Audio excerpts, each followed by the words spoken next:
Picton vino al mundo el 24 de octubre de 1949, creciendo en una granja de cerdos situada a unos 27 kilómetros del centro de Vancouver.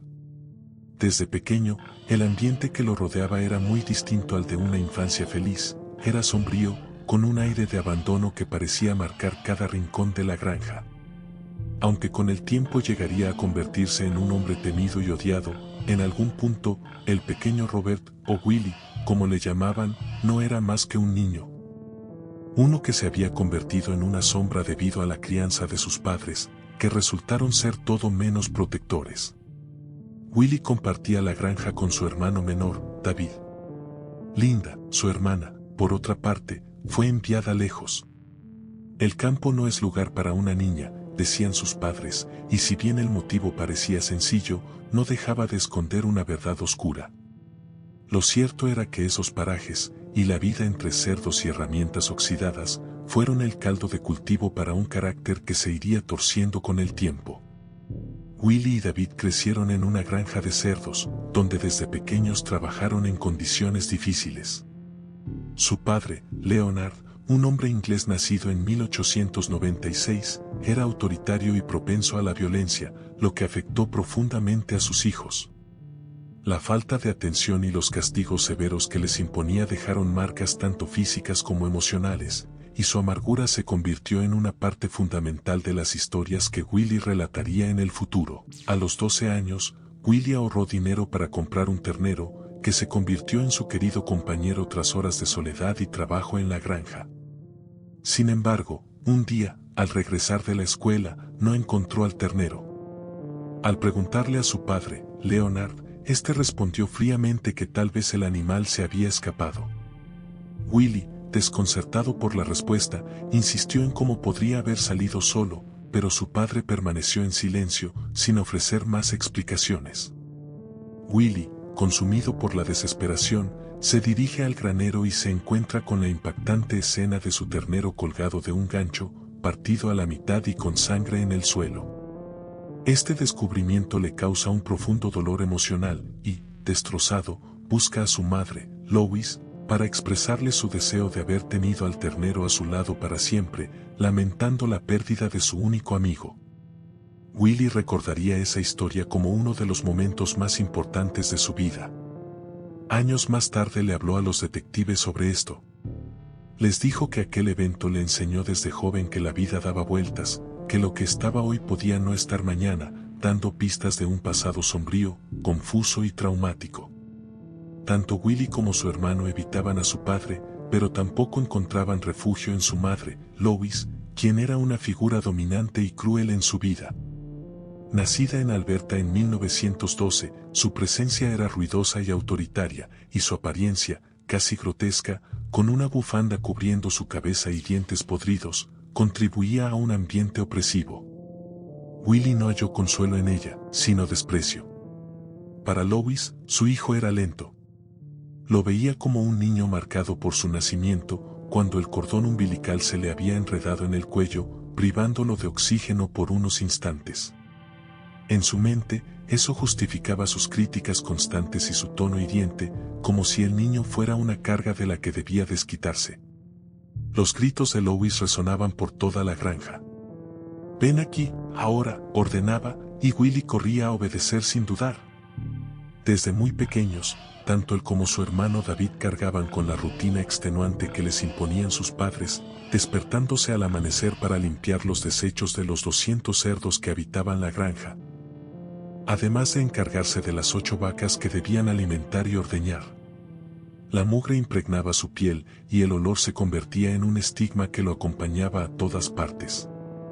Willie no entendía de baños regulares, pues nadie le enseñó su importancia. En la escuela, los otros niños lo llamaban cerdito apestoso, y cuando volvía a casa, el trabajo lo aguardaba, junto con la imagen constante de sacrificios de animales, como un recordatorio de que la muerte era su única compañía. A pesar de su difícil entorno, el joven Willie no temía la sangre ni las vísceras. Cuando era agredido por los adultos, encontró un refugio inusual entre los cuerpos de los cerdos destripados, donde la muerte se convirtió en un símbolo de seguridad. la granja de los Picton, ubicada en Port Coquitlam, era un importante matadero en la región, conocido por su producción de carne de cerdo. Sin embargo, quienes visitaban el lugar se sorprendían al ver a los niños descuidados jugando entre los animales en un ambiente sucio y descuidado, rodeados de excremento, en una casa que parecía a punto de colapsar. A pesar de que la familia Picton tenía dinero por la venta de tierras, nadie entendía por qué vivían en tales condiciones, lo que generaba la impresión de que encontraban placer en la suciedad. Willie, a pesar de su intelecto limitado, recordaba que a los 2 años no había agua corriente en su casa. Su dormitorio era un gallinero adaptado, donde podía levantar una tabla del piso para acceder al agua fría del manantial subterráneo. A pesar del maltrato y la pobreza que enfrentaba, su madre, Lois, aseguraba que lo amaba profundamente. Aunque era dura y poco cariñosa, en algunas ocasiones lo protegía de los castigos de su padre. Willie fue relegado a la clase de educación especial en la escuela, debido a sus bajas calificaciones y a su aspecto desaliñado. Con su ropa desgastada y su olor penetrante, no se parecía a los otros niños que llegaban a clase limpios y bien vestidos. Muchos de esos chicos eran hijos de los médicos que trabajaban en el hospital mental Esendal y no perdían la oportunidad de hacerle sentir su desprecio. Nadie quería a Willie el apestoso en la escuela, así que se sorprendió cuando una chica llamada Lisa comenzó a tratarlo bien. Willie trabajaba en la tienda de carnes de su familia, llamada The Meat Locker. Un día vio a Lisa entrar.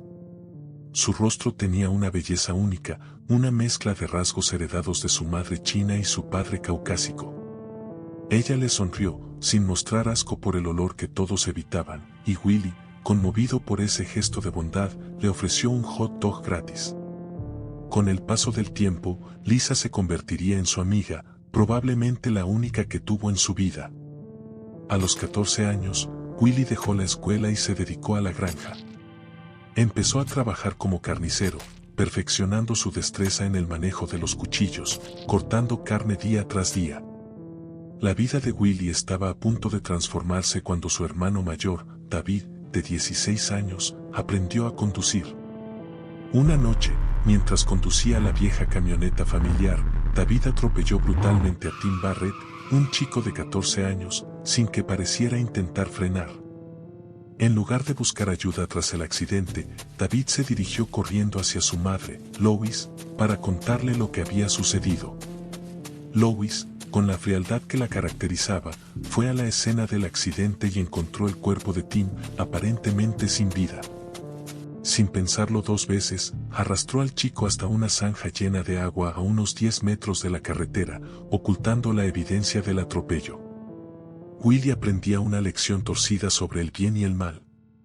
Los padres de Tim, angustiados por la desaparición de su hijo, lo reportaron a la policía. Al día siguiente, el cuerpo de Tim fue hallado en la zanja. Sin embargo, la autopsia reveló algo perturbador: el chico no murió por las heridas del impacto, aunque presentaba una fractura de pelvis y lesiones en la cabeza. Su causa de muerte fue el ahogamiento. Aunque un mecánico informó a la policía que había reparado la camioneta de los Picton, Lois no enfrentó cargos. David fue condenado en un tribunal de menores, pero solo recibió una sentencia de 4 años de libertad condicional. Willie aprendió que la justicia era algo que se podía torcer y el sentido de la responsabilidad no era un peso que debiera cargar. En 1978, su padre, Leonard, falleció a los 91 años, y poco después, un incendio arrasó la granja, matando a cientos de cerdos. Su madre, Lois, también murió, dejando en herencia la granja a sus hijos. Los hermanos Picton se encontraron con una considerable fortuna. La tierra valía cerca de $1 millón en aquel entonces. Aunque Willie recibió unos $90,000.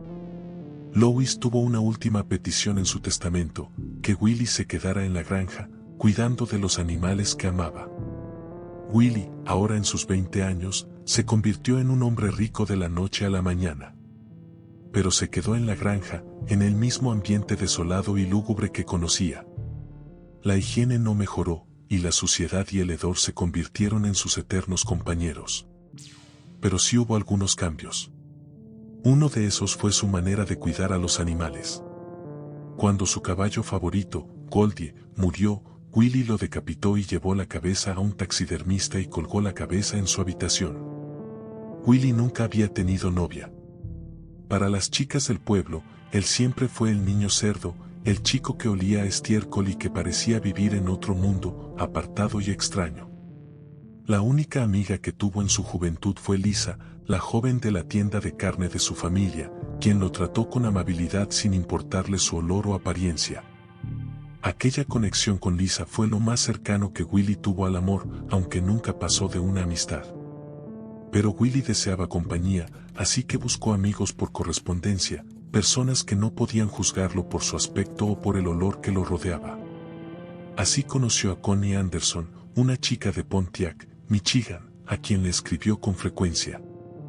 Ella se convirtió en su primera ilusión, ya que para Connie, él no era el niño cerdo ni el hombre extraño de la granja de cerdos, era solo Willie, el chico de la carta, un amigo lejano. Connie era una joven robusta y algo solitaria, al igual que él. Entre los dos, se desarrolló una relación sencilla pero profunda, un vínculo que no necesitaba de lujos o salidas a bares. Su felicidad estaba en compartir el camino, en la libertad de conducir sin rumbo fijo, con la compañía del otro.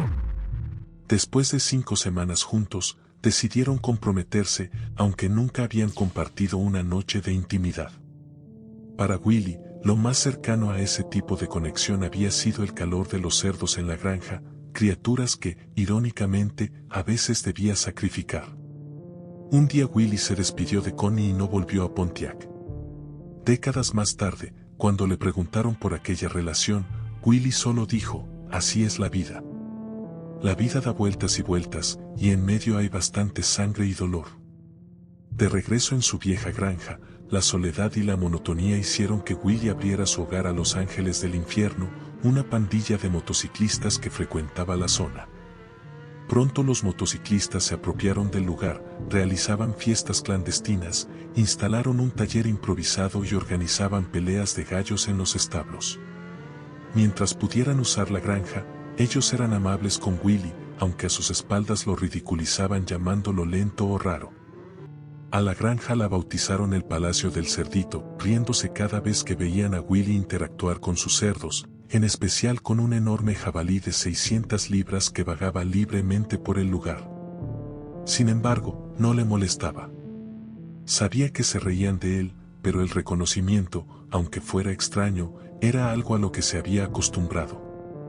A través de esas fiestas Willie comenzó a conocer a un grupo de mujeres que frecuentaban las calles y los barrios más duros de Vancouver.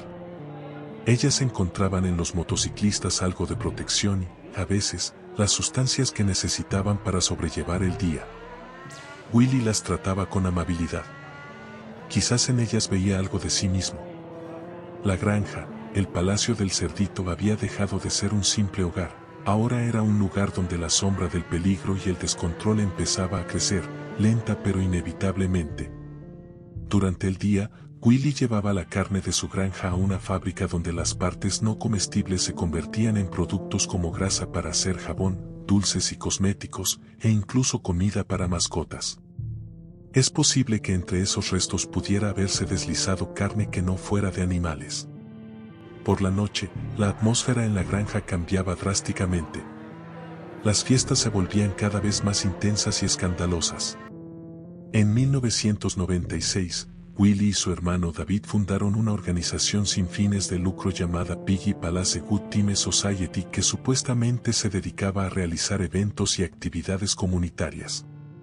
Sin embargo, su verdadera intención era utilizar un edificio de la granja para organizar grandes fiestas, que atraían a cientos de personas, incluyendo a numerosas trabajadoras sexuales de Vancouver. En una de estas fiestas, llegaron a congregar hasta 1,800 jóvenes, quienes disfrutaban desprevenidos, ignorando el peligro que se cernía a su alrededor. Aunque tuvieron problemas por ruidos molestos, Willie no llamó la atención de la policía por algo más grave hasta 1997. Ese año, Willie, que ya tenía 48 años, fue arrestado tras un violento incidente con una mujer llamada Wendy Lynn Eisteter. Willie la había recogido en el este del centro de Vancouver, ofreciéndole $100 por sus servicios. Wendy notó algo raro en él, especialmente cuando vio un sujetador en su camioneta. Sin embargo, aceptó ir a la granja. Una vez dentro, Wendy comenzó a sentirse incómoda y le pidió a Willie un directorio telefónico para buscar un número. Al inclinarse para buscar, Willie le puso unas esposas en el brazo, intentando someterla. Wendy reaccionó rápidamente, luchando por liberarse. En medio de la pelea, logró apoderarse de un cuchillo y apuñaló a Willie cerca de la garganta. Willie gritó de dolor, tomó otro cuchillo y la apuñaló en el abdomen, tratando de someterla una vez más. Willie se desmayó por la pérdida de sangre y ella corrió hasta la carretera, logrando escapar. Un conductor llamado Ben Struleski y su novia la encontraron cubierta de sangre, esposada y sosteniendo un cuchillo. Este ataque no fue el primero, pero sí la primera vez que alguien sobrevivió para contar la historia. Aquel descuido marcó el inicio de una serie de eventos que poco a poco revelarían la verdadera naturaleza de Willie. Willie fue arrestado y acusado de intento de asesinato. Su defensa consistió en afirmar que Wendy había intentado robarle y que se había vuelto violenta. Pagó $2,000 y fue liberado desestimando el caso. La policía justificó su decisión argumentando que las mujeres que ejercían el trabajo sexual no eran testigos confiables debido a sus problemas de adicción. Mientras tanto, la granja de Picton se mantenía activa. Muchas mujeres de la calle visitaban el lugar, conscientes del peligro que acechaba. Willie se había ganado la reputación de ser Willie el Raro, un hombre sombrío que mantenía un perfil bajo durante las fiestas. Pero para las mujeres, la atracción era el acceso fácil a bebida y drogas, y para algunas, una manera de conseguir favores o dinero rápido. Entre las décadas de 1980 y 1990, Vancouver comenzó a registrar la desaparición de decenas de mujeres, en su mayoría trabajadoras de la calle. Se les llamaba las menos muertas, pues para muchos ya estaban muertas en vida debido a su marginalización, y cuando desaparecían, apenas parecían importar. Además frecuentaban en el lado este del centro, donde las luces de neón parpadeaban sobre un paisaje desolado.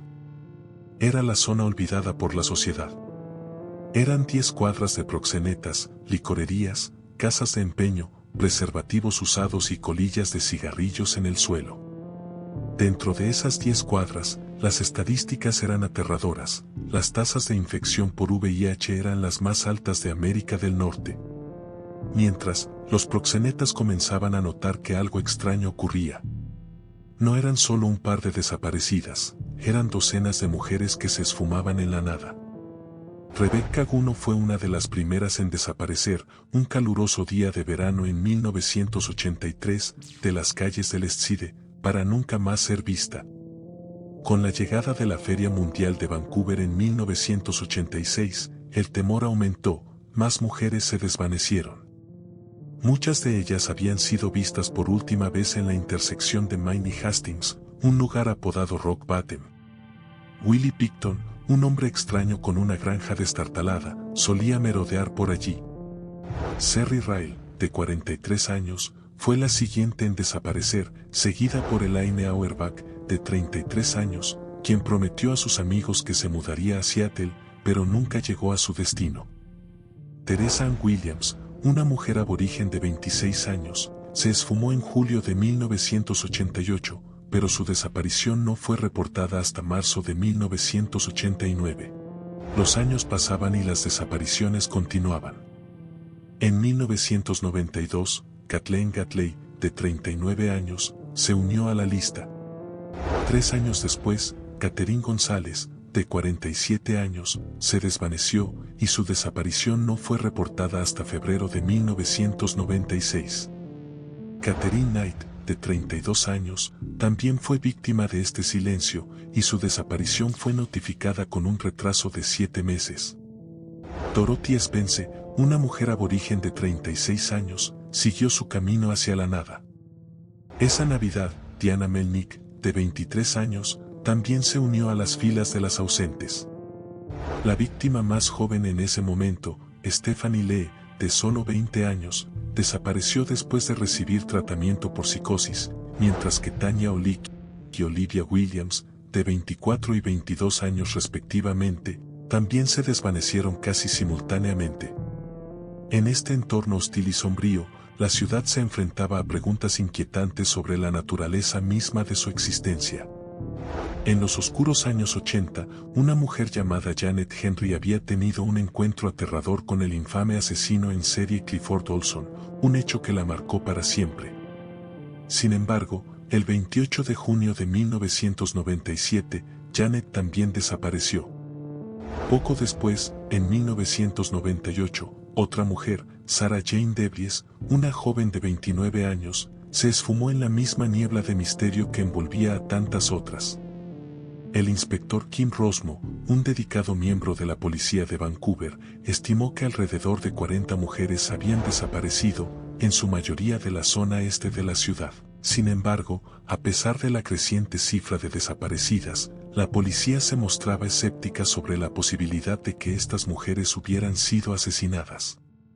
Se pensaba que las mujeres a menudo desaparecían solo para reaparecer en lugares lejanos como Los Ángeles o Las Vegas. La policía se equivocaba. Al mismo tiempo, no contaban con cuerpos ni pruebas forenses que pudieran respaldar sus teorías. La situación se complicaba aún más debido a que la mayoría de las trabajadoras sexuales no querían hablar con ellos, ya que hablar con la policía podría significar comprometer su seguridad en un entorno hostil. Así, en un mundo donde el silencio era una forma de protección, las sombras continuaban tragándose a las mujeres, dejando un rastro de preguntas sin respuesta en su camino. La policía solicitó muestras de ADN a las familias para intentar rastrear a sus seres queridos. Este ADN se introdujo en bases de datos a lo largo de América del Norte sin resultados. Buscaron en hospitales, centros de salud mental, programas de rehabilitación y protección de testigos sin resultados. Las mujeres realmente habían desaparecido de la faz de la tierra. Pasaban los años y el ciclo de desapariciones no cesaba. En 1997 y 1998, nombres como el de Julie Young, de 31 años, Angela Jardine, de 28, Michelle Gurney, de 30, y Marcella Creason, de apenas 20 años, se sumaron a la lista. Bill Cox, un viudo de 37 años que había luchado contra el alcoholismo tras la muerte de su esposa, había conseguido trabajo en una empresa dirigida por Willie Picton y su hermano David. Cuando Cox cobraba sus cheques en la granja de cerdos de Port Coquitlam, notó que en el lugar había un autobús convertido con ventanas pintadas. Aunque lo que más le perturbaba eran las fiestas ruidosas y la constante presencia de trabajadoras sexuales. Al leer sobre las desapariciones en los periódicos, Cox se preocupó. Al enterarse de que Willie había sido acusado de apuñalamiento, recordó un detalle inquietante: en el autobús de Willie había muchas carteras e identificaciones. Primero informó sobre esto de manera anónima, pero luego se reunió con un detective, quien le aseguró que había llevado su información a los más altos mandos de la policía.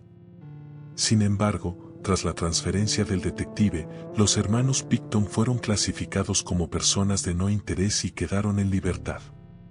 La granja no estaba bajo vigilancia, y esto permitió que Willie continuara su oscuro juego durante los años 90, llevando a muchas más mujeres a su propiedad.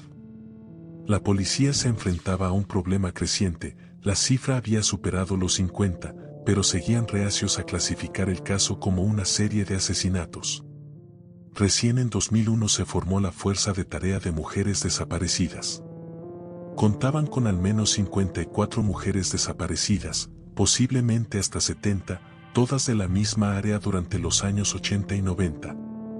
Comenzaba por fin la investigación de asesinatos más grande de Canadá. A pesar de esto, la policía emitió un comunicado en el que aseguraban que no afirmaban que había un asesino en serie ni afirmaban que todas estas personas desaparecidas estaban muertas. Parecía que las autoridades no querían reconocer que habían permitido que un asesino en serie permaneciera suelto durante casi 2 décadas. Tras revisar un informe de 1998, cuando Bill Cox había declarado, se dieron cuenta de que 14 mujeres más habían desaparecido desde entonces. En la declaración Hiscox dijo que había visto con sus propios ojos 10 bolsas sospechosas.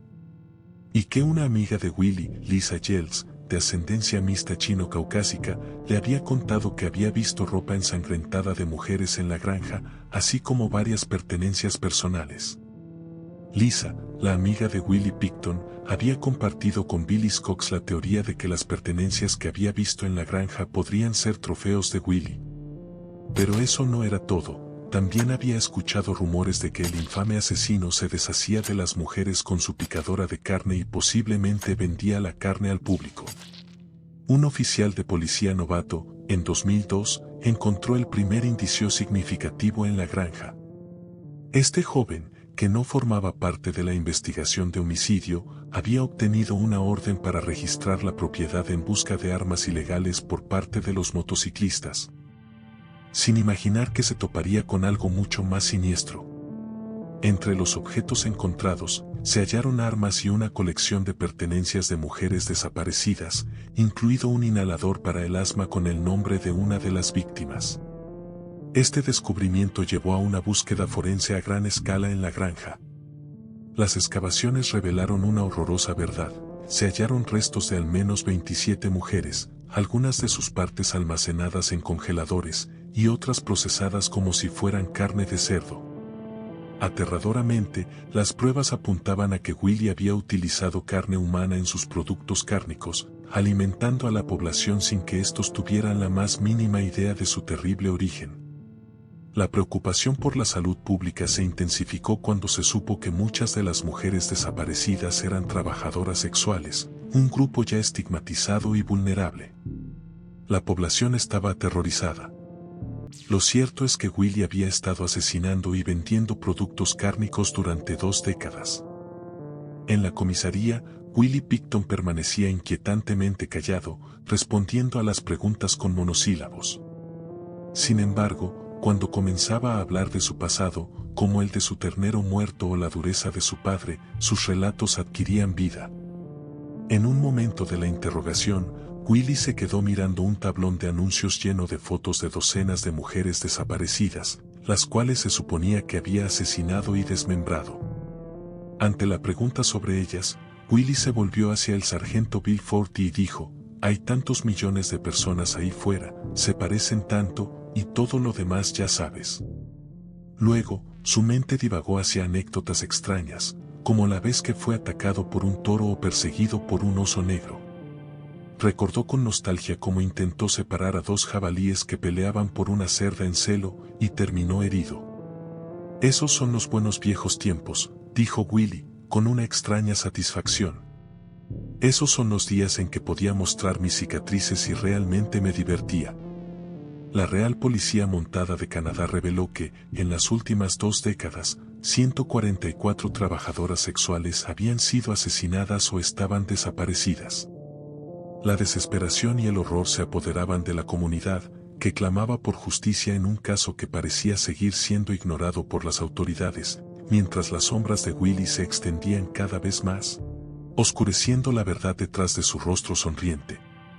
A medida que las evidencias se acumulaban, las familias de las víctimas comenzaron a alzar la voz, reprimiendo a los policías, cuestionando cómo su inacción sería diferente si las desaparecidas fueran mujeres de clase media. La granja de Willie Picton permanecía acordonada, mientras los equipos forenses llevaban a cabo su trabajo, pero se sabía que muchos de los cuerpos ya habían sido consumidos o escondidos en congeladores, desmembrados y ocultos. Dentro de la casa de Willie, los investigadores encontraron instrumentos de tortura, dispositivos horripilantes y jeringas llenas de un líquido sospechoso. Lo que había en las jeringas era anticongelante. El horror se profundizó cuando hallaron partes de un cuerpo humano en una trituradora de madera. La conmoción aumentó cuando Lynn Elginson, una mujer que trabajó en la granja, se presentó como testigo y afirmó que había visto a Willie despellejando a una mujer colgada de un gancho para carne y que temía por su vida. Contó que Willie había preparado una carne extraña y describió cómo había presenciado el espeluznante espectáculo de desvestir un cuerpo. Confesó que Willie la tenía amenazada de muerte. El testimonio sonaba auténtico, y el detective Lorimer Shane, quien recibió la información y había tratado con Hiscox en 1998, se mostraba frustrado por la falta de acción. Aunque deseaba registrar la granja, no podía, pues estaba bajo la jurisdicción de la Real Policía Montada de Canadá. A pesar de las pruebas, la policía visitó la granja y, tras hablar con Willie, se marcharon porque él y su hermano David estaban, según ellos, muy ocupados. Scheiner, profundamente afectado por las pesadillas que le causaban las desapariciones, finalmente fue apartado del caso debido al trastorno por estrés postraumático. Se tomaron muchas fotos de la escena del crimen y se recolectaron varios artículos de la granja, mientras que el laboratorio recibió una cantidad considerable de exhibiciones. A lo largo del juicio, 98 testigos declararon en contra de Willie, mientras que otros 30 testificaron a su favor. Durante el juicio, Willie admitió haber matado a 49 mujeres, aunque no lo hizo públicamente en la sala del tribunal. Le confesó a un agente encubierto que quería llegar a 50. Sin embargo, fue acusado de matar a 26 mujeres y condenado por solo 6 asesinatos. El jurado lo declaró inocente de asesinato en primer grado y culpable de asesinato en segundo grado. Una de estas sobrevivientes, Tracy Bunyan, recordó cómo Willie la eligió en 1985. La llevó a su remolque, donde vio ropa de mujer esparcida por todas partes. Después de ser golpeada físicamente, Willie la llevó de regreso a la ciudad, advirtiéndole que le estaba dando una última oportunidad para corregir su vida. Otra sobreviviente, que usaba el seudónimo de Lenore, recordó cómo Willie la recogió en una camioneta blanca y, al darse cuenta de que los asientos traseros habían sido removidos, supo que estaba en peligro. Pidió que detuviera el vehículo, pero él ignoró sus súplicas y ella tuvo que saltar del coche para escapar. El 11 de diciembre de 2007, Willie Pickton fue sentenciado a cadena perpetua sin posibilidad de libertad condicional durante 25 años. Cumpliría su condena en la prisión de máxima seguridad de Fort Cartier, en Quebec, donde continuaría afirmando su inocencia.